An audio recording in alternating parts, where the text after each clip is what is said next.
All right. My name's Brigette Arle.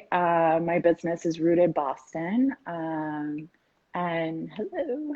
And yeah, and I teach here in Boston, but I'm online, so I have clients who are all over. I have a few in Canada. I have some in New York. Yeah. So I'm Nice. 100% online now because of the pandemic, but I did have a studio in downtown Boston prior to the pandemic. Yeah. So did you close the studio down, or is it just or is it just kind of just not practicing right now? I stopped my lease with the understanding that if it makes sense to reopen, I will reopen one day. Oh But yeah. yeah, yeah. So tough, eh? Yeah, it was a decision, but I feel like it was the right timing. I have two kiddos at home, and it just made sense for me to kind of homeschool them during the day and then see clients at night and on the weekends. And Yeah. that just seemed like the right choice for these times for me. Not for everyone, but definitely for me. Yes. I had a few people last week that kind of came to that same decision that this is just now is a good time to dive in, pour more energy into the family life as well, right? So, how old are your kids? I have a 6.5 year old and a 3.5 year old. Okay. Boys, girls? Full full of energy. They're girls. Okay. Full of energy. So Yes. I'm in awe of all of the people who are teachers, school teachers for their real profession, Yes. because switching hats to that in the morning has not been the most natural thing for me. You sound like you're in one of those moments where, like, if I don't laugh, I'll cry, actually. Yeah, I mean, but how many of us have felt that way during the pandemic in general? Like it's like things are good, things are hilarious, things are horrifying. It goes from Horrifying, extremes, I yes. feel. Yeah. Yeah. And maybe not with like Yeah. homeschooling, but definitely with the state of the world and just how everybody's been feeling emotionally and how it's been Hmm. manifesting in our clients too and in our work. Um, Of course. Well, yeah. I mean, and did you have other staff working with you in the space, or were you like a one-woman show at that for the most part? I had a new hire at that point, and then when we closed, she went to do her own business, and I went to do my online business alone as well. Yeah. Yeah, yeah, yeah. So that's it's even like bringing on new staff. Heather Erdman was talking about like ethics and within our studio and how we handle those balances. Like this, it's amazing how many layers there are to making those decisions. So now, if she's built a clientele, what does she do with people who were part of your staff but now really like working with her? Do they become her people or are they your people? And it's so funny how now we have to start thinking about those kind of hard conversations as well in there, right? Yeah, and I think I looked at it like the people who you are seeing are your clients. That's the way I looked at it. Yeah. And I just said, like they're your clients. These these are their phone numbers.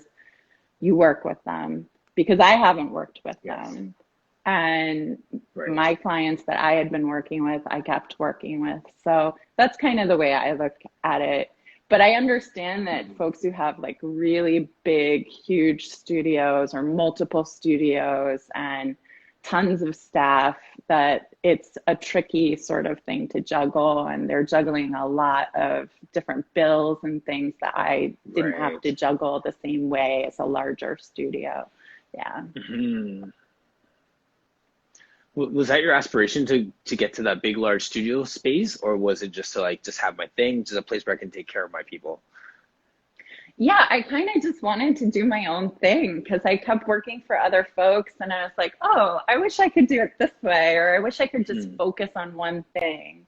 And what I wanted to create with Rooted was a space for pre and postnatal folks, for pelvic health folks or pelvic wellness, and just just perhaps grow it into a space that could have all different kinds of practitioners, not just Pilates, not just yoga, but maybe pelvic health PTs, maybe acupuncturists, anyone in that sort yes. of niche.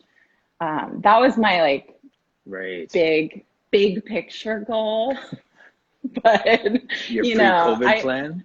yeah, my pre-COVID dreams maybe.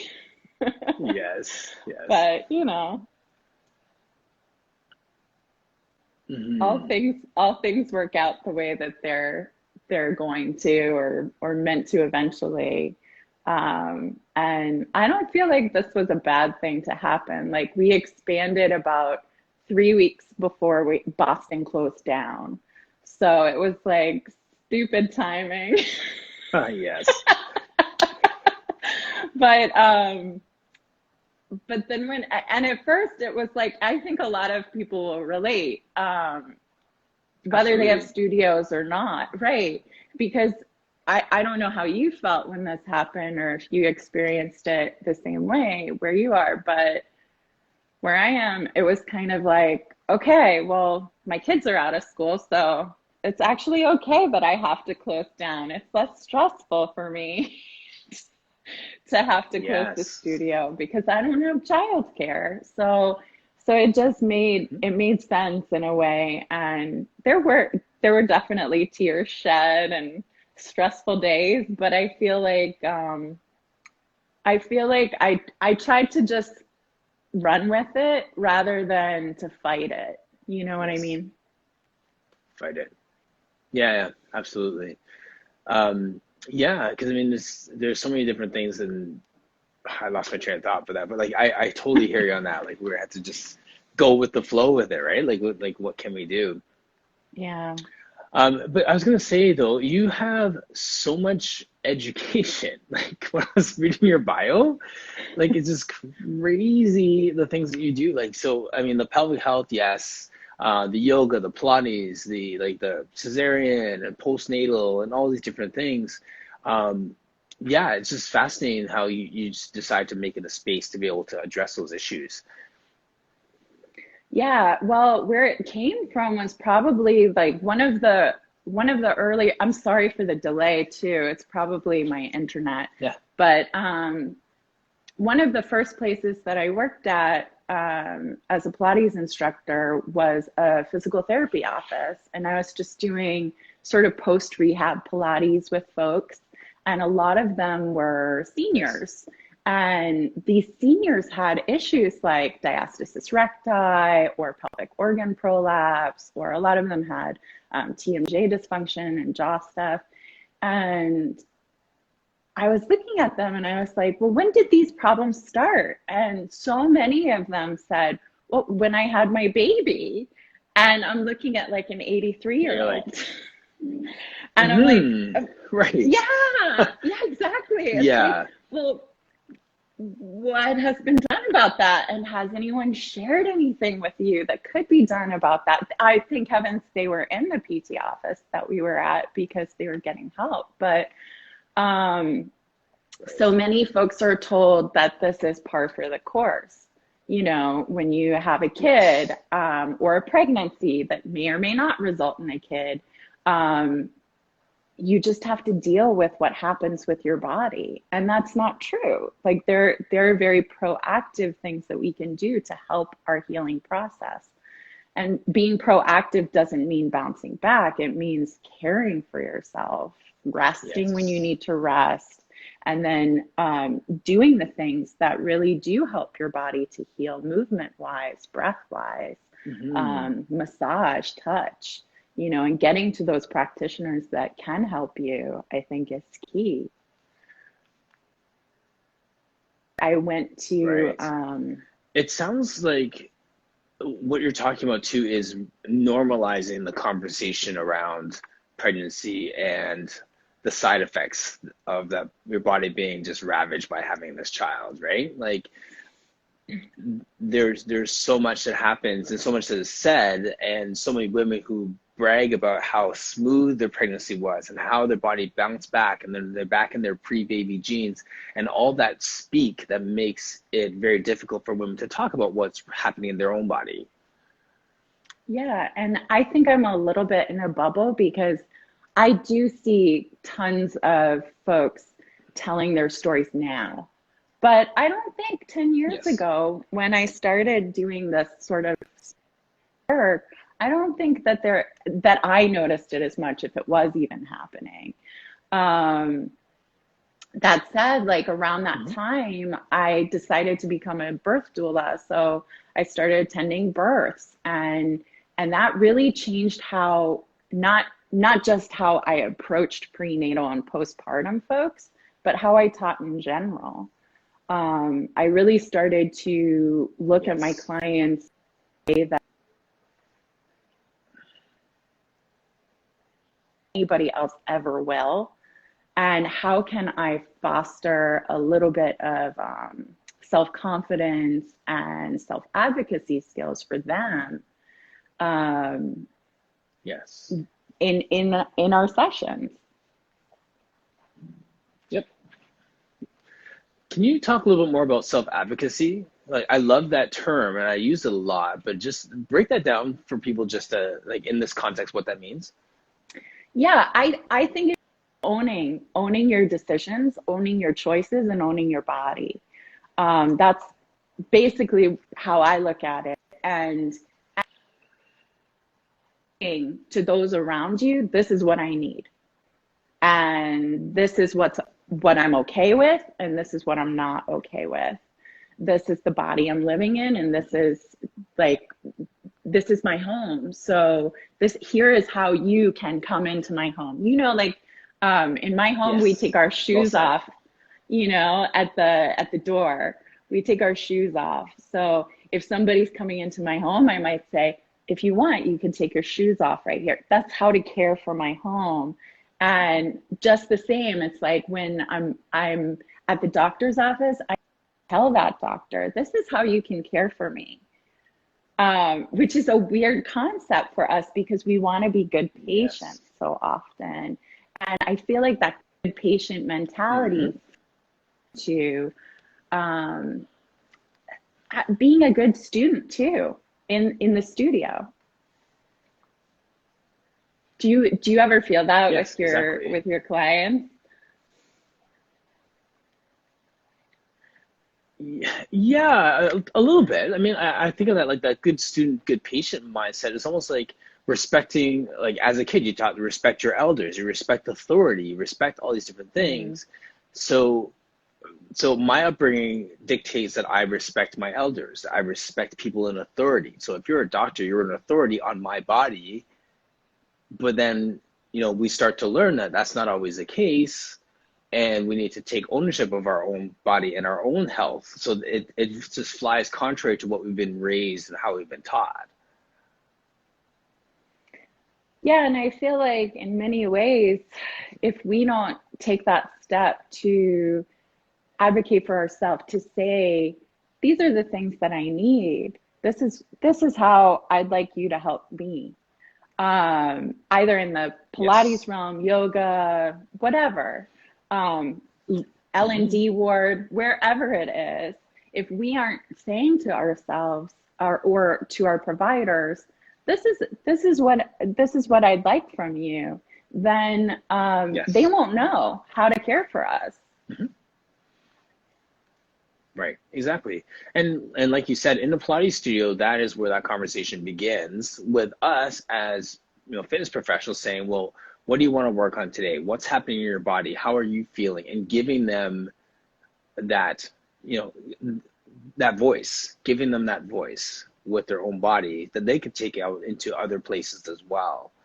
And it becomes more collaborative in that helping process as opposed to more authoritative. Exactly. Yeah, Exactly. that And makes then sense. and then it's an exchange, and it's a beautiful exchange, right? We can Absolutely. exchange our time, our energy. It's not draining for us because we're not constantly guessing or trying to Guessing. fix our clients. We Right. don't need to fix them. They're whole people. They might have an injury, have an imbalance, but we're just guiding them, right? Their body has the healing capacity within it to Hmm. do what it needs to do. So we're just kind of like a medium to help with these methods that Yes. we have, right? Yes. Yes. That's Jamie Isaac when he's on one of my guests, and he talked about us being a conduit. And he had a beautiful analogy of the fact that we have, and you exactly, like so much education and knowledge and experiences, and it's over there, and our clients over here, and we are just a conduit bringing what they need through to them. Yeah, and we So have to meet them. And sometimes we're going to get it wrong. Sometimes all that education doesn't matter. Sometimes the yes, education gets in the way. And yes, we're thinking that it's something, but actually what they need, they're telling us what they need, or they're showing us what they need. And sometimes stepping yes. back and just feeling it Hmm. helps too. Yeah. Right. So here's my guy question for you. Okay. So when they're showing their body is showing us what they need as a guy, and we're talking about pre and postnatal or cesarean or pelvic health, what are those indicators that we know that, okay, well, maybe we need to shift our focus towards these exercises? Like what are some indicators that we need to place a little more emphasis than just walking through our Pilates repertoire to, okay, we need to address more pelvic health issues, for example. Um, I think every pelvic health, it's like any other part of the body. We need to Hmm. work all the parts of the body, not in Yes. isolation, Right. whole body movement, Hmm. right? We're not like Yes.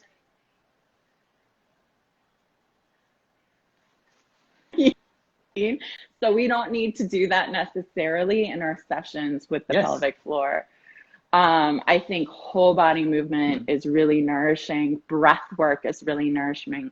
Alignment is really nourishing. And we don't have to be like a Well said. super specialist in this area to really benefit our clients' pelvic health. But that's That's very, prenatal, yeah. postnatal folks. It really helps to have a little bit of training. Mhm. And I love training other teachers in pre and postnatal. And I'm constantly Mhm. changing my approach to it too, because the world is Yes. constantly changing. Our needs are constantly changing. So I think Yes. being flexible is important when you're teaching any population Yes. like that. For sure. And I mean, let's be real too. Every pregnancy is different too, right? Like even like a woman had 3 kids, there were Yeah. 3 different pregnancies. So there's no way that you could nail down a perfect pre and postnatal approach because every single pregnancy is different. And that's such a good point, okay? That is such a good point because prescriptive movement doesn't whole body. Every Hmm. single person has a different body they're inhabiting, right? With a different history, Yes. maybe different trauma, living with different Hmm. experiences, height, shape, Hmm. size, and flowing in and out of different sizes too, or injuries. Yes. So Right. understanding that a pregnant person is no different from our client with like a knee injury, that you're rehabbing the knee injury. Maybe Hmm. you're there's more than one thing that you have to consider with pregnancy. There are some things that are like general rules, like don't lay on your belly, Right. you know, don't hold your Right. breath. And even those are But challenged, right? those are sometimes challenging. And yes, in like early first trimester, it's not gonna really harm anything Hmm. to lay on your belly for a little bit if you're comfortable with it. But but yeah, I think that being able to kind of roll with each individual,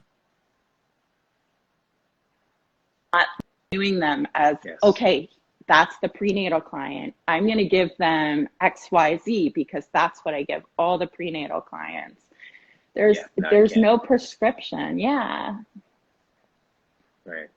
I have this a guy who I've had on a few times, and he's just a great like sport conditioning guy. Works with pro athletes, and just a really really brilliant guy. And I laughed because every time I asked him a question, his answer was, "It depends." It's like every answer was, "It depends." Well, it depends. It depends. It depends. Because that's it, right? 'Cause there's so many different variables that we can't just have a cookie cutter prescription for exercise. That's so true. And the more I'm learning about all of these little groups that I work with, you know, like the prenatal folks, the postnatal folks, the cesarean folks, the diastasis recti folks, the pelvic health Yes. folks. Am I breaking up? I'm so sorry. Yeah, it is a little bit. I'm kind of just playing Uh, with the delay and just working with it because I'm sometimes it records sorry. properly even though it feeds wrong. So, but hopefully it'll settle. But yeah. But in all of those groups, really, when you're working with them, there are no finite rules. Just like with the human body, there are no finite rules. We've seen some miraculous things happen with human beings where they've just Yes. recovered from injury, they've recovered from different experiences in these awesome ways. So I think that Hmm. we don't need to limit our own clients as well. No, exactly. I used to joke about when I was training a lot of pregnant women before, that I would treat my pregnant women like my high level athletes. Yeah. And it was like it's almost like the prescription, like they were athletes. You're getting ready for game day, and that was kind of the speak that instead of like let's slow it down and make sure that you have this nice smooth pregnancy. It's like no, we're training not just for your pregnancy but post pregnancy so that you are as strong as you can be for for the long haul. That was one part of it. And the other part of it too was like we were saying earlier about normalizing the conversation around the different things that may happen during your pregnancy and after. I would kind of talk them off this ledge of I have to get back into my skinny jeans after be like, it may take you 2 years for you to get your body back, quote unquote. You may never get your body back, but like 2 years would be a number that I throw out right out of the back just to kind of get them out of the expectations that everything is going to be perfect as soon as I pop this baby. Absolutely. I had a dance teacher who used to say to me, I had just injured my ankle at the time. And it was like right Okay. before a big audition. And I was really ticked off about Mhm.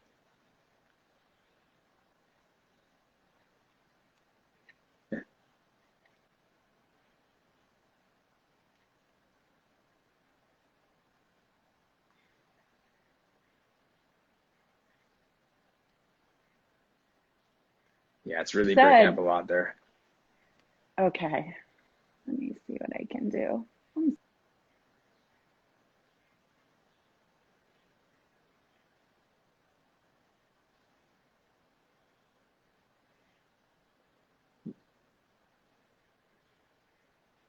Right in the middle of such a good story too.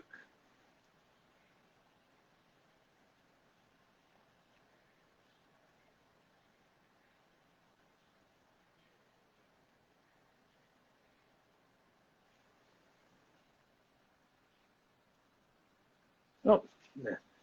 Um, yeah, it is a vanity trap. That's such a good word. Okay, so we're gonna get Bridget back on in a second. Vanity trap. That is so true, eh? So while she's coming back, I mean, so Explore Pilates, what was your experience with that? Is that something where you found that was something you had to talk with your people about to kind of level off their expectations?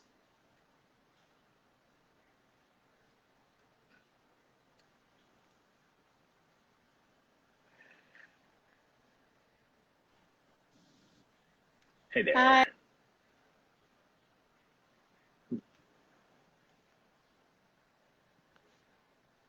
basically telling you this story where Still, yeah, it's still a little choppy it's so there. funny. I'm sorry. No, it's all right.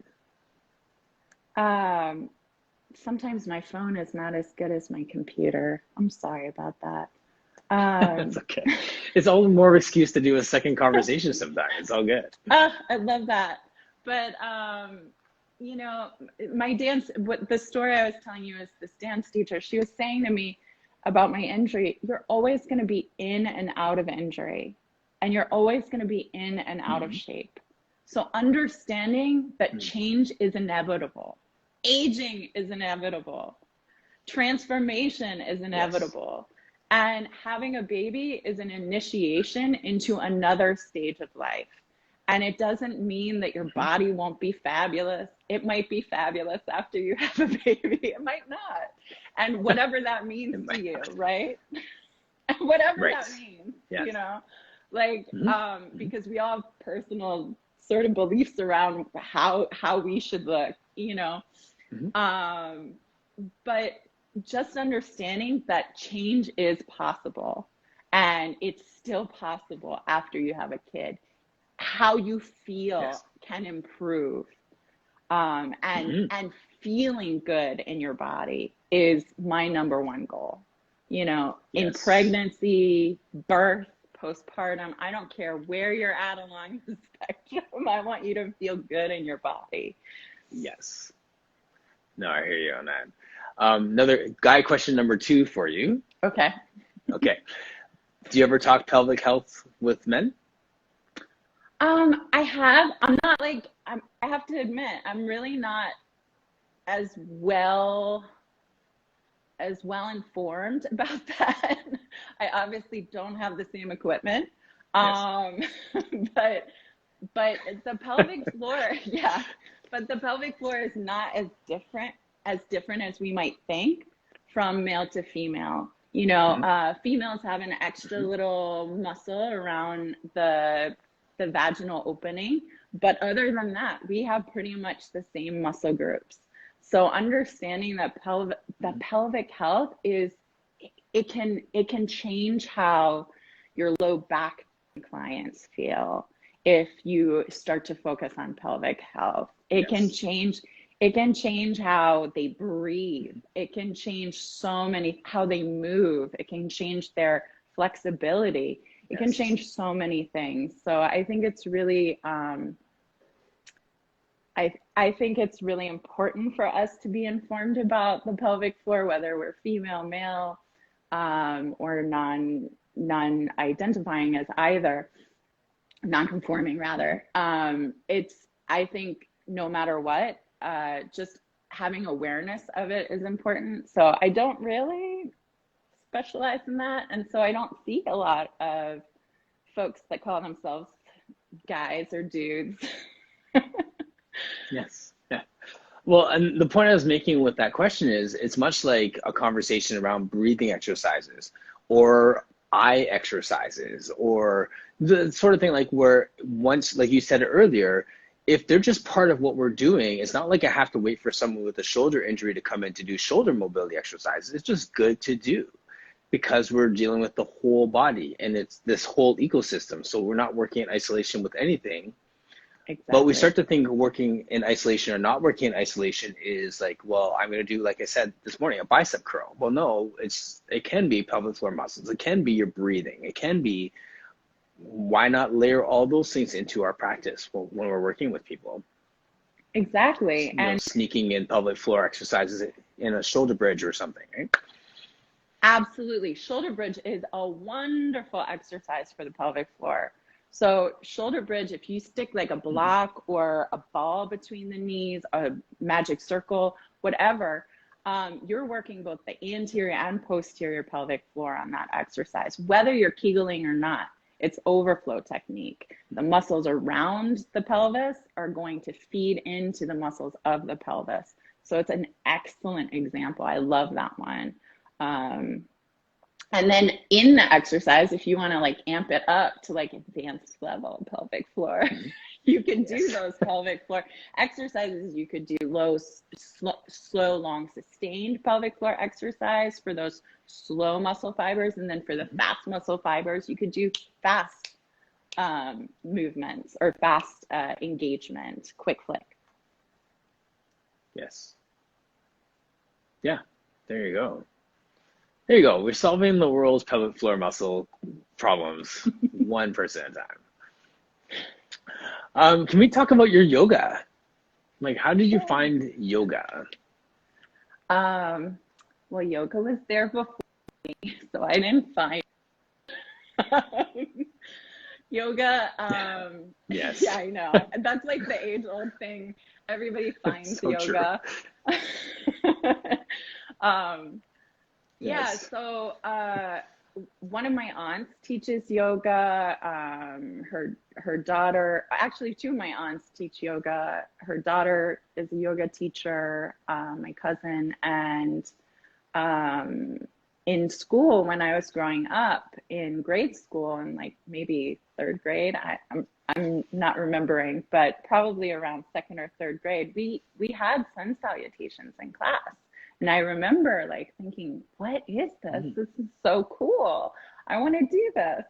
And Yes. so I started to get into it. And in high school, I really got more interested in reading about yoga, where it came from, the principles of it, maybe a little bit of the philosophy or Raja Yoga behind it. And then I Okay. started teaching. And then later I got certified. So I didn't do it the classic way of getting certified first. Yes. Um, and I feel like it was good for me to get my footing as a teacher and then Hmm. really delve deep into theory afterwards. And Yeah. I'm still studying yoga. I'll probably be studying it for the rest of my life. I'll never know everything when it comes to yoga, well, or anything, but Or anything, really. yeah, The rest of the world, you figured it out, but yoga, yeah, yeah. And yeah. then where did the Pilates get layered in there as well? So Pilates, I was in high school at the High School of Performing Arts in New York, at Mhm. LaGuardia, and Yes. I was a dance major there. And during our lunch period, my freshman year ballet teacher, Brunilda Ruiz, she would teach us mat Pilates, and I thought it was really weird at first. I didn't get it. There were a lot of shapes and Yes. weird animal names like seal and stuff that I was like, what is this? Yes. And I was doing the shapes at that age because I was in high Okay. school. I was Right. just doing the shapes and I was like, cool, I'm rolling like a ball. Hmm. You know, it didn't do much for me at that age. Maybe it does for some people, but definitely for me, I wasn't in my body the same way at that age. And it wasn't until really after college that I started to see a difference in Pilates classes and sessions that Okay. I wanted to explore it more. So I did my mat training, and that's really when I felt a change, like dramatic change, was when I became an Okay. instructor. Yeah. Yeah. Yeah. Um, Not that I want you to like name drop, but you did mention like working with different like elders and different people of different generations. Like who were some of the experience like people that you experienced Pilates with earlier? Mary Bowen was really influential. She's actually why I became a birth doula. So I would Mhm. say that she's like the number one person that influenced me. As a newer instructor, I saw her both in Connecticut.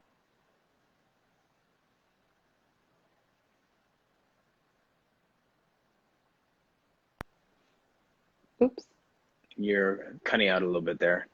Yeah. I don't know if I cut off there. Sorry. Yeah, sorry, I did miss the name of who was it that you worked with? Mary Bowen. I'm sorry. Oh, Mary Bowen. Okay, yeah. Yeah. Yeah. And she was very influential. I was saying she was very influential in me like going off into sort of birth work. Interesting. Yeah. Mary Bowen is very fascinating for me because my background's counseling as well. So I was familiar with her philosophies in the marriage and family therapy and family systems theory, and then found out afterwards that she was a Pilates person as well. So it's a Yeah. double uh, interest point for me with her. It's fascinating. She's an amazing person. Very, very Yeah, inspiring person. Yeah. that is so cool. Yeah, I'd love to have a conversation with her. I'm sure she would just like pick me apart, like on so many levels. She's awesome. Yeah, but that's what she did. She said, "You're all over the place. You need to slow down." She told me I needed a cat, and I was like, "I can't get a cat. I'm allergic."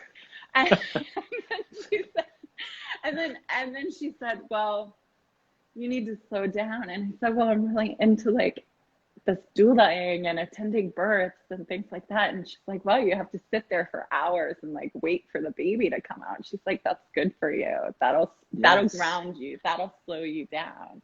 And in many ways too it did. funny Yeah. But it's great advice. It's great advice. It's to one slow of those down or to things get a that, cat. I don't know about the cat one. We'll see. Maybe one day. Yeah.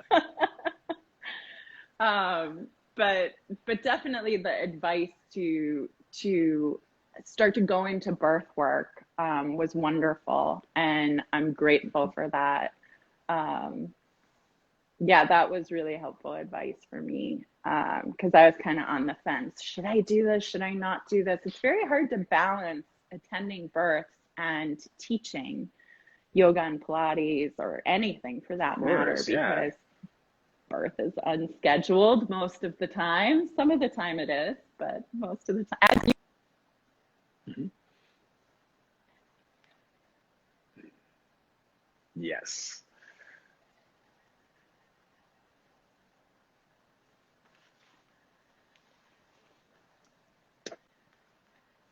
Yeah, yeah. It's so funny that you're being told to slow down and you're talking about how your girls are going 100 miles an hour all the time. Like, wonder where they got that from.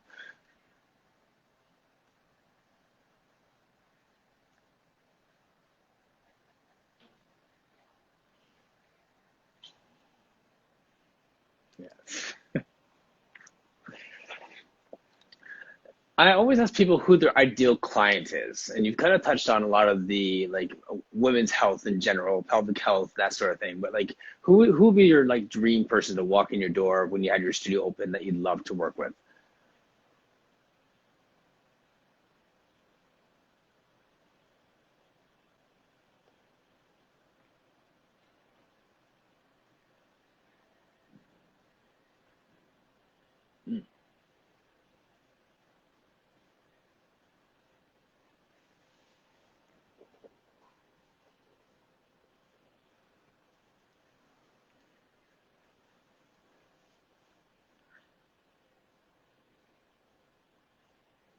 Mm-hmm.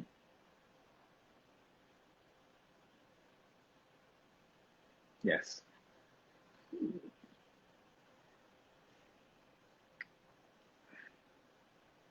Mm-hmm.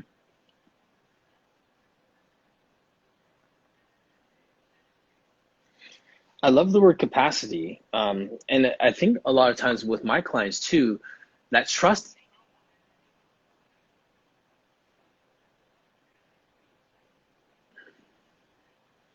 yes, yeah, absolutely. Like I was saying about the trust to like, yeah, sorry guys, sometimes there's a bit of a delay, so some of the audio is not coming through perfectly. Someone's commenting on that there.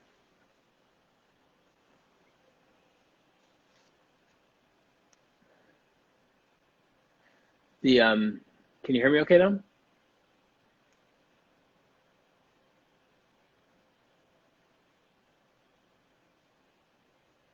Or not?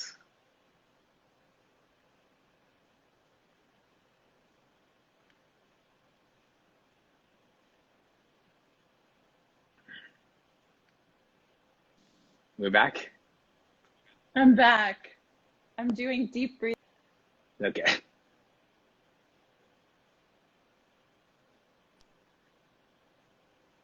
Me?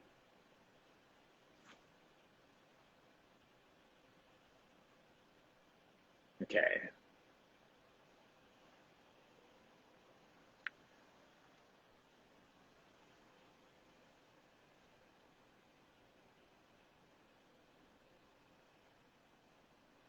It's a little bit choppy. Okay. There. You know what's interesting? I'm really, really grateful. In the hundreds of interviews I've done, this doesn't happen very often. So I'm really, I'm just like, you know what? It happens. Whatever. We'll just plan another conversation and we'll just run with all these talking points. And there's so many good things that we've chatted about today. So it's all good. Thank you. And thanks for your calmness through all of the technical difficulty. Calm It energy really happens. is helpful. So thank you. Yeah. N- no problem.